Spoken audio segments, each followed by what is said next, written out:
한쪽 눈이 점점 앞으로 돌출되기 시작하면서 거울을 볼 때마다 눈의 모양이 달라 보이고 눈꺼풀이 무겁게 처지거나 부어오르며 눈을 움직일 때마다 뻐근한 느낌이 들고 물체가 두 개로 겹쳐 보이는 복시 현상이 나타나며 눈물이 평소보다 적게 나오거나 눈이 건조해지면서 눈 주변에 압박감이나 통증이 느껴지는 이상한 증상들을 겪고 계시지는 않나요? 혹시 이런 변화를 경험하고 계시다면 사실은 우리 눈의 위쪽에 위치한 눈물샘이라는 중요한 분비선에서 비정상적인 세포들이 증식하여 만들어진 악성 종양이 자라나면서 눈물 분비 기능을 파괴하고 주변 안화 조직을 침범하며 치료하지 않으면 뇌나 코를 침범하여 생명을 위협할 수 있는 위험한 암의 신호일 수 있다는 사실을 알고 계셨나요? 편안한 하루 되세요. 암을 이기는 시니어 가족 여러분. 오늘 우리가 반드시 알아야 할 내용은 눈 위쪽에 위치한 눈물샘에서 발생하는 종양이지만 안구 돌출과 눈물 분비 장애를 주된 특징으로 하며 진단이 어렵고 치료가 어려운 두려운 암, 눈물샘암입니다. 가장 우려스러운 점은 눈물샘암의 초기 증상인 눈의 돌출이나 눈꺼풀, 부종을 단순한 안과 질환이나 알레르기로 오해하여 진단이 매우 늦어지는 경우가 많고 진단 당시 이미 안화 벽을 침범하고 있어서 완전한 수술적 제거가 불가능한 경우가 대부분이에요. 눈물샘의 구조와 기능 및 종양 발생 부위별 특징을 구체적으로 알아보겠습니다. 눈물샘은 눈의 위바깥 쪽에 위치한 작은 분비선으로 눈물을 생산하여 안구 표면을 촉촉하게 유지하고 외부 자극으로부터 보호하는 중요한 역할을 해요. 특히 이 부위는 안화의 가장 깊숙한 곳에 위치해서 종양이 어느 정도 커질 때까지 증상이 없는 경우가 많고 진단 시에는 이미 상당한 크기에 도달해 있는 특징이 있어요. 눈물샘암의 초기에 나타나는 특징적인 증상들을 지금부터 자세히 공개하겠습니다. 첫 번째, 특징적인 초기 증상은 안구 돌출과 눈꺼풀 부종입니다. 눈물샘암의 가장 특징적이고 초기 증상은 한쪽 눈이 점진적으로 앞으로 돌출되어 나오거나 위쪽 눈꺼풀이 붓고 무거워지는 증상이에요. 처음에는 미세한 변화였지만 시간이 지나면서 돌출 정도가 심해지고 양쪽 눈의 모양이 확연히 달라 보이며 눈을 완전히 감기 어려워지는 특징을 보입니다. 두 번째 특징적인 초기 증상은 안구 운동장애와 복시입니다. 눈물샘암이 자라면서 안구를 움직이는 근육이나 신경을 압박하기 시작하여 눈의 움직임이 제한되고 물체가 구개로 겹쳐 보이는 복시가 나타나는 경우예요. 특히 위쪽을 보거나 바깥쪽을 볼 때 복시가 심해지고 머리를 기울여야 복시가 줄어드는 특징을 보입니다. 세 번째 특징적인 초기 증상은 눈물 분비 장애와 안구 건조증입니다. 눈물샘암이 정상적인 눈물샘 조직을 파괴하면서 눈물 분비량이 천천히 감소하고 심한 안구 건조증이 나타나는 경우예요. 환자들은 눈이 뻑뻑하고 모래가 들어간 것 같은 이물감을 느끼며 바람이 불거나 에어컨 바람에 특히 민감해집니다. 네 번째 특징적인 초기 증상은 눈 주변 통증과 압박감입니다.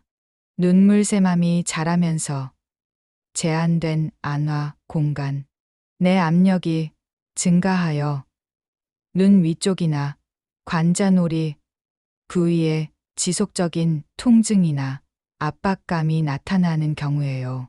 특히 눈을 움직이거나 눌렀을 때 통증이 심해지고 두통이나 이마 부위의 뻐근함도 동반될 수 있습니다.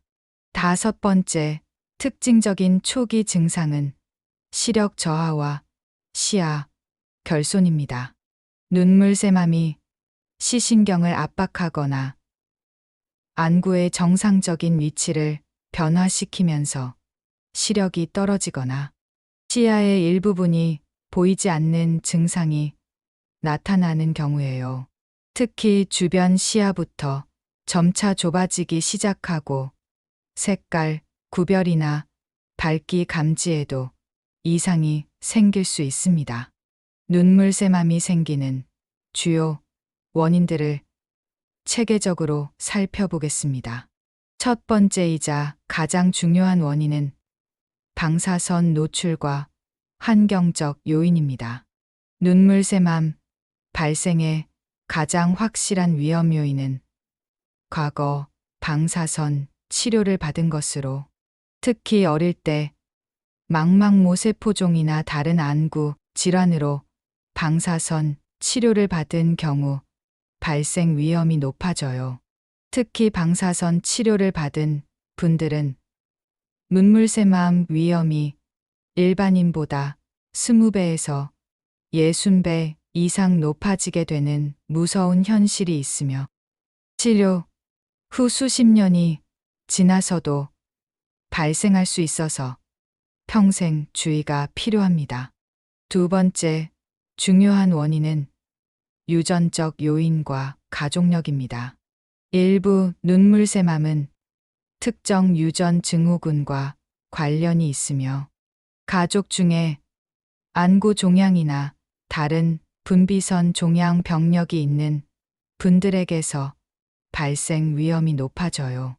세 번째 중요한 원인은 만성 염증과 자가 면역 질환입니다. 만성 눈물새염을 오래 앓으신 분들, 그리고 반복적인 안구 염증이나 감염을 겪은 분들에게서 눈물새맘 발생 위험이 증가할 수 있어요.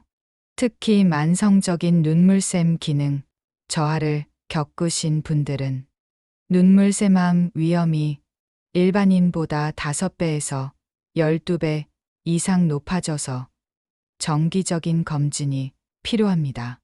네 번째 중요한 원인은 바이러스 감염입니다. 눈에 여러 가지 바이러스 감염을 겪은 분들은 눈물새맘 발생 위험이 높아져요. 다섯 번째 중요한 원인은 나이 관련 요인과 호르몬 변화입니다. 나이가 들면서 눈물샘 조직의 누적된 손상으로 인해 눈물새맘 발생 위험이 증가해요.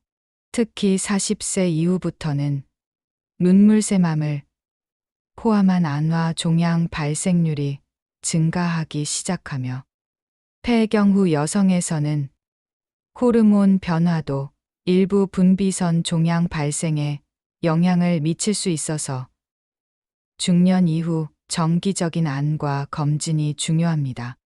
이런 중요한 의료 내용이 시니어분들께 널리 퍼질 수 있도록 채널 구독과 좋아요 눌러주시고 댓글로 시니어분들의 생각을 들려주세요.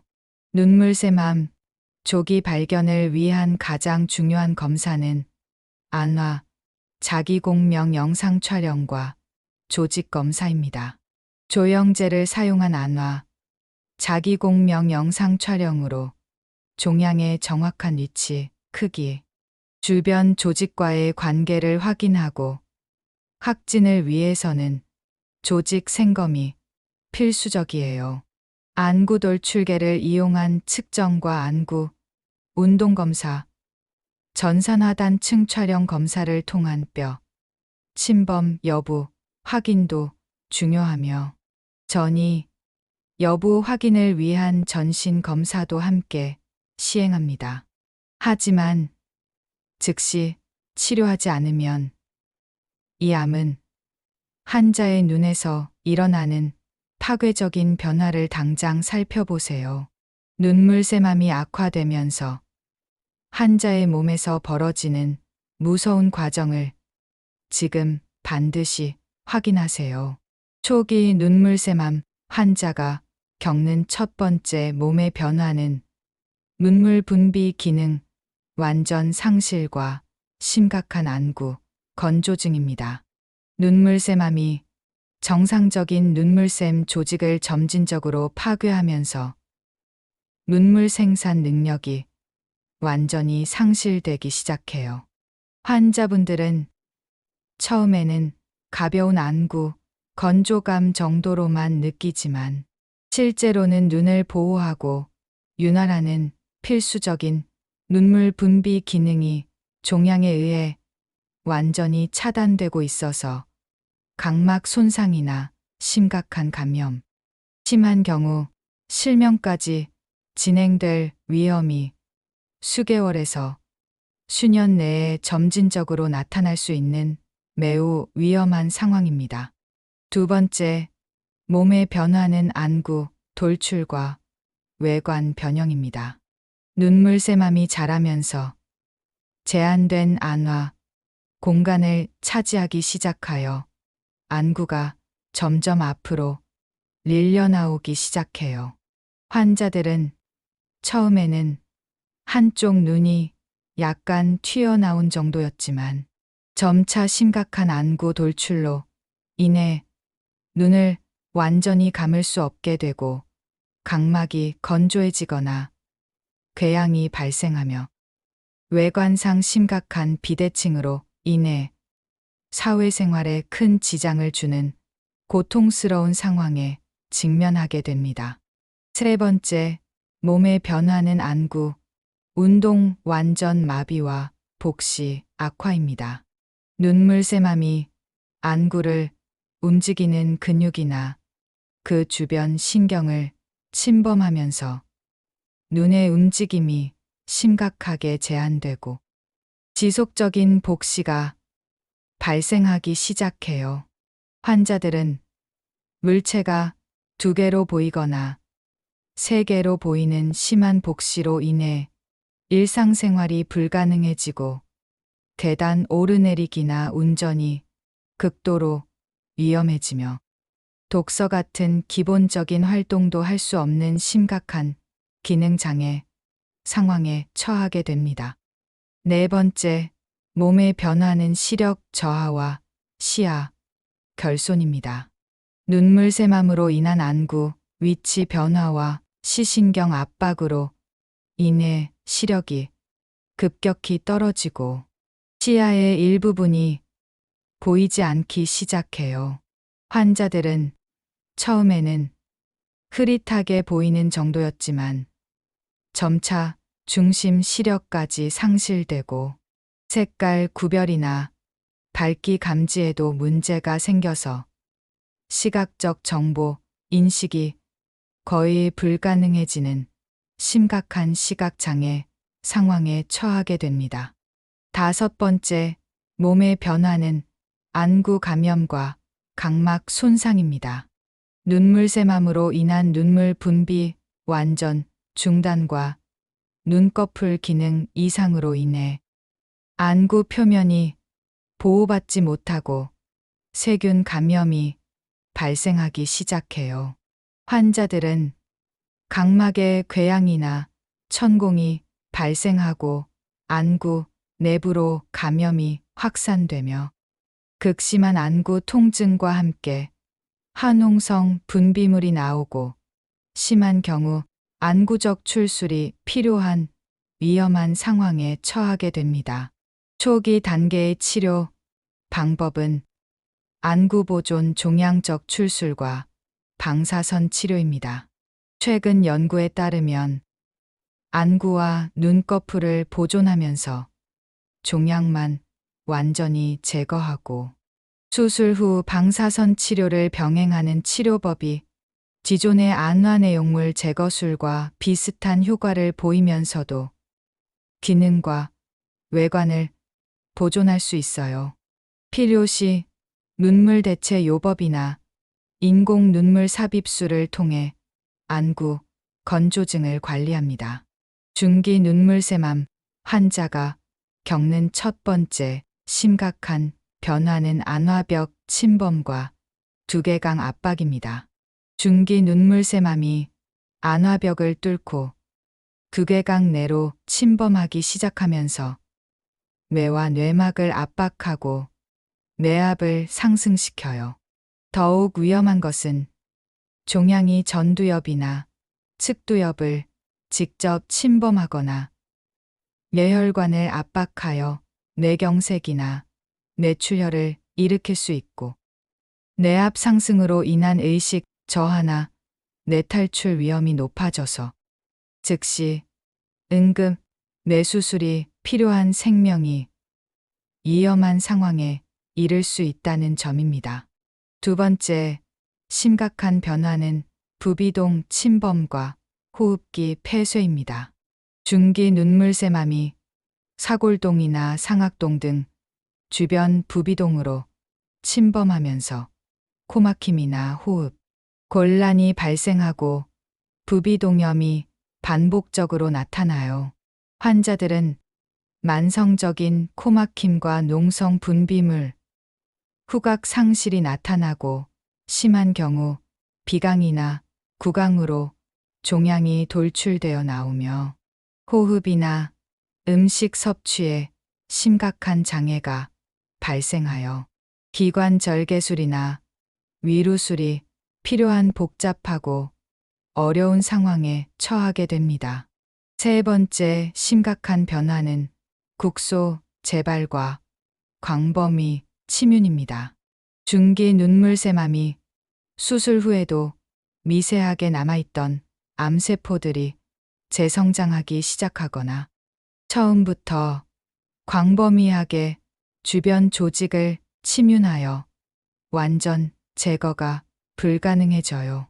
환자들은 재발한 종양이 이전보다 더 악성화되고 빠르게 자라며 안면신경이나 3차 신경까지 침범하여 안면, 마비나 감각 이상이 나타나고 광범위한 안면, 재건술이 필요한 복잡하고 어려운 상황에 처하게 됩니다.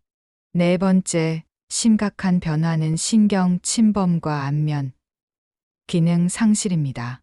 중기 눈물샘암이 안면 신경이나 3차 신경을 직접 침범하면서 안면, 마비와 감각 완전 상실이 발생해요.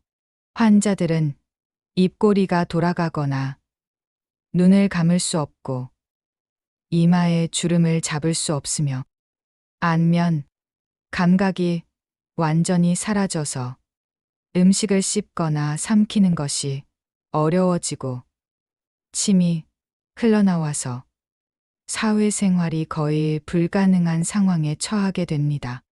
다섯 번째 심각한 변화는 혈관 침범과 대량 출혈 위험입니다. 중기 눈물샘암이 경동맥이나 다른 주요 혈관을 침범하면서 조절하기 어려운 출혈이 발생할 위험이 높아져요.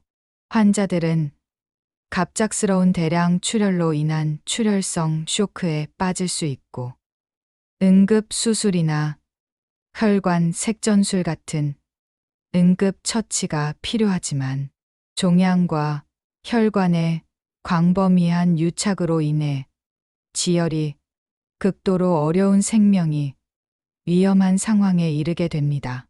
중기 단계의 치료 방법은 광범위 절제술과 다학제 치료입니다. 안화벽과 주변 조직을 포함한 광범위 절제술을 시행하고 뇌신경외과, 이비인후과, 성형외과의 협진으로 복합적인 재건 수술을 시행합니다. 수술이 불가능한 경우에는 고용량 방사선 치료나 항암화교법을 시행하며 통증 조절과 기능 보존을 위한 완화적 치료에 중점을 둡니다. 건강한 노후를 위한 정보가 더 확산되도록 구독 신청하시고 좋아요로 응원하시며 댓글로 의견을 남겨주세요. 마지막 단계에서 환자가 경험하는 신체 변화는 생명을 위협하는 수준에 도달합니다. 말기 눈물샘암 환자가 겪는 첫 번째 극심한 악화는 뇌 침범과 뇌압 위기입니다. 말기 눈물샘암이 뇌 실질을 광범위하게 침범하면서 뇌압이 극도로 상승하고 뇌 기능이 마비되어 환자들은 극심한 두통과 구토, 의식 저하가 나타나고 간질 발작이나 인격 변화가 동반되며 뇌압 상승으로 인한 뇌탈출과 뇌간 압박으로 인해 호흡 중추가 마비되어 자발적 호흡이 정지하는 뇌사에 가까운 상황에 이르게 됩니다. 두 번째, 극심한 악화는 광범위 감염과 폐혈증입니다. 말기 눈물샘암으로 인한 광범위한 조직 괴사와 만성 감염이 전신으로 확산되면서 폐혈증과 다발성 장기 부전이 발생해요.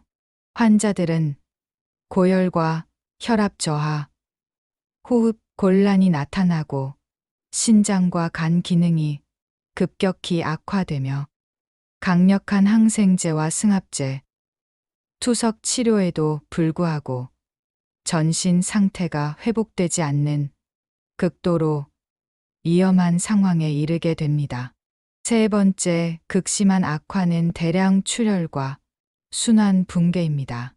말기 눈물샘암이 경동맥이나 뇌혈관을 침범하면서 치명적인 대량 출혈이 발생할 위험이 극도로 높아져요.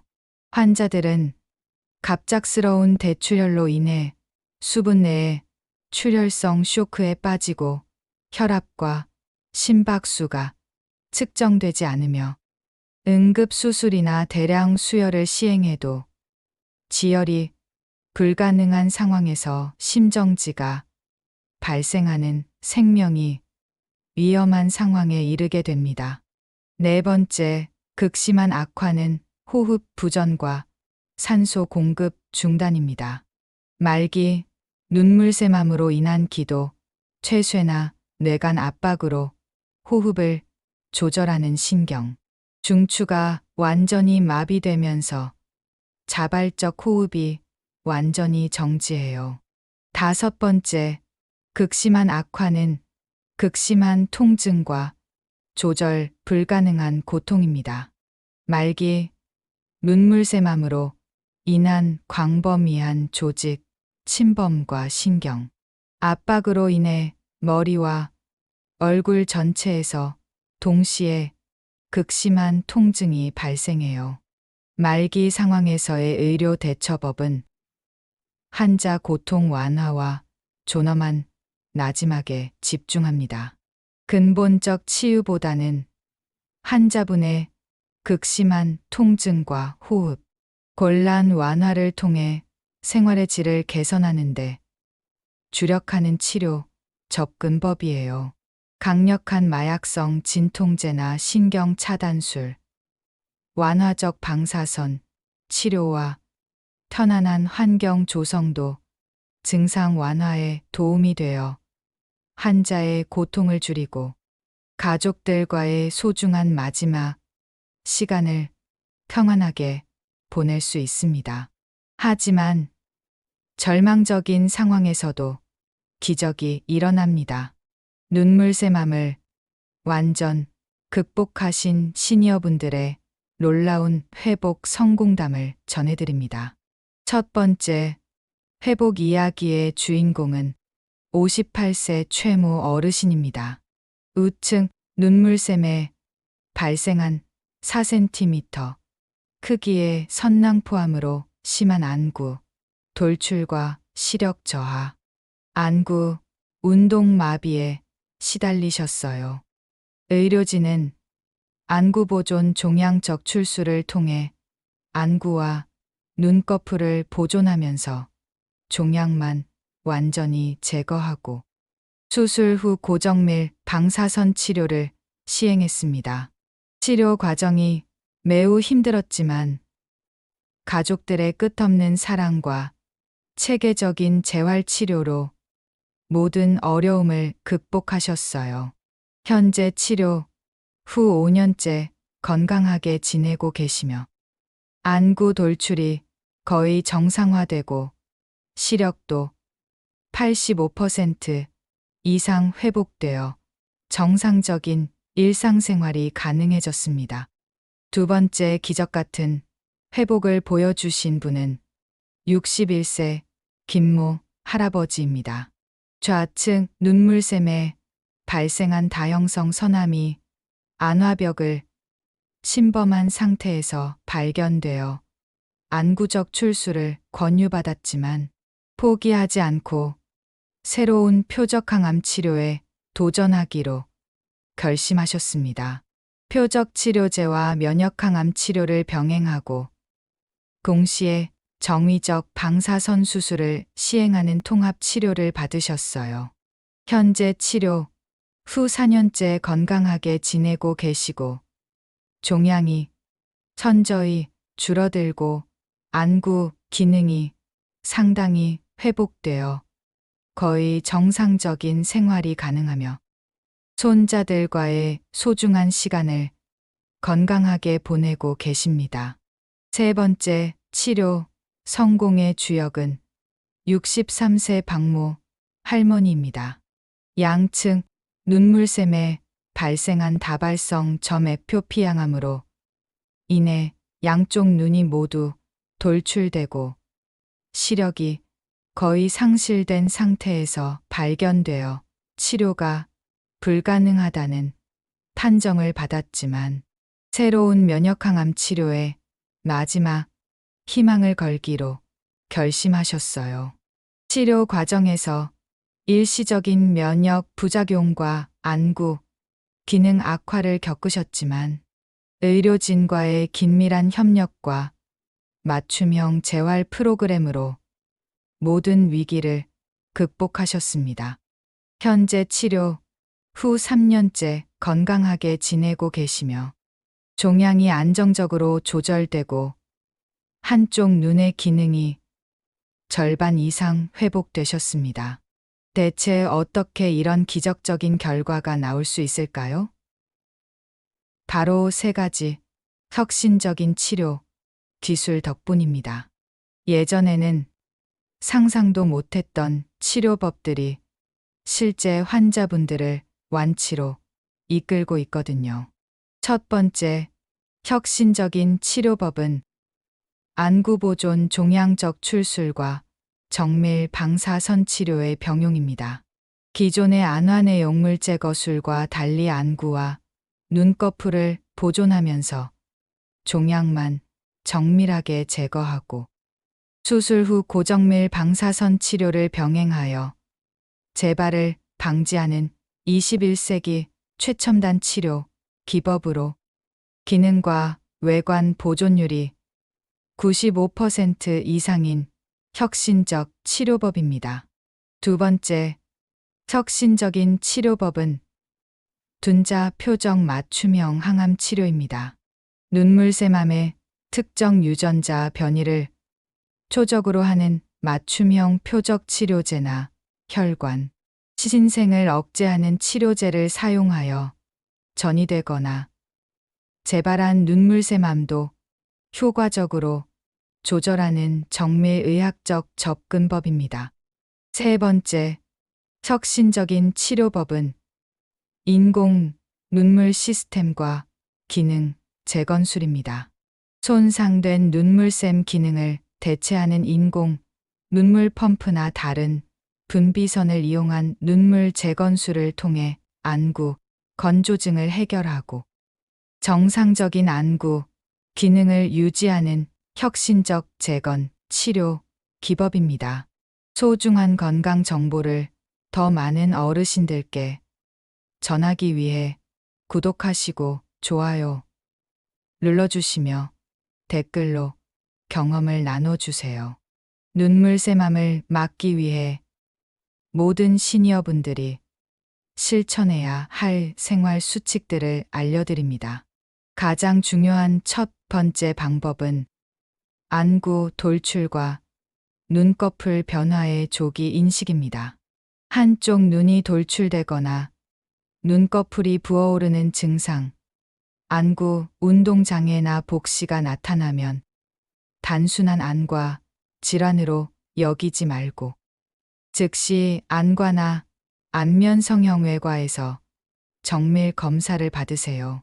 특히 점진적으로 악화되거나 안구 건조증을 동반하는 경우에는 악성 종양 가능성이 높으므로 지체 없이 검사를 받아야 합니다. 과거 방사선 치료, 병력 관리와 정기 검진이 두 번째 핵심 방법입니다. 어릴 때 안구나 머리 부위에 방사선 치료를 받으신 분들은 눈물샘암 발생 위험이 높으므로 정기적으로 안과에서 검진을 받으세요. 특히 방사선 치료 후 20년 이상이 지나도 발생할 수 있어서 평생 주의 깊은 관찰이 필요합니다. 눈물샘 건강관리와 안구 건조증 예방이 세 번째 방법입니다. 충분한 수분 섭취와 적절한 실내 습도 유지를 통해 눈물샘 기능을 보호하고 스트레스 관리와 충분한 수면을 취하세요. 특히 만성 안구 건조증이 있는 분들은 정기적으로 안과에서 눈물샘 기능 검사를 받는 것이 중요합니다. 면역 기능 강화와 자가 면역 질환 관리가 네 번째 방법입니다. 균형 잡힌 영양 섭취와 충분한 수면을 통해 면역 기능을 강화하고 항산화 성분이 풍부한 과일과 채소를 충분히 섭취하고 금연과 절주를 실천하는 것이 중요합니다. 눈물샘암은 조기 발견과 치료가 안구 보존과 생존에 결정적입니다. 정기적인 안과 검진과 영상 검사로 조기 발견할 수 있는 질환이 되었어요. 특히 빠른 진단과 안구 보존 수술이 완치율과 기능 보존에 결정적인 영향을 미치므로 의심, 증상 발견 시 즉시 전문의 진료를 받는 것이 매우 중요하며 안구 돌출, 눈꺼풀 부종 복시, 안구 운동장애 등 눈물샘암의 증상 중 어느 것이라도 나타나면 즉시 전문의에서 검사를 받으시길 바랍니다. 다음 영상에서는 시니어분들의 주의가 필요한 카르시노이드 종양에 대해 자세히 알려드리겠습니다. 카르시노이드 종양은 눈물샘암과 달리 소화기관이나 폐에서 발생하는 내분비 종양으로 호르몬 과다 분비와 특수한 증상을 일으키는 독특한 특징을 가진 질환입니다. 눈물샘의 건강을 지키고 눈물샘암 발생을 예방하는 것은 시니어분들의 소중한 생명줄입니다.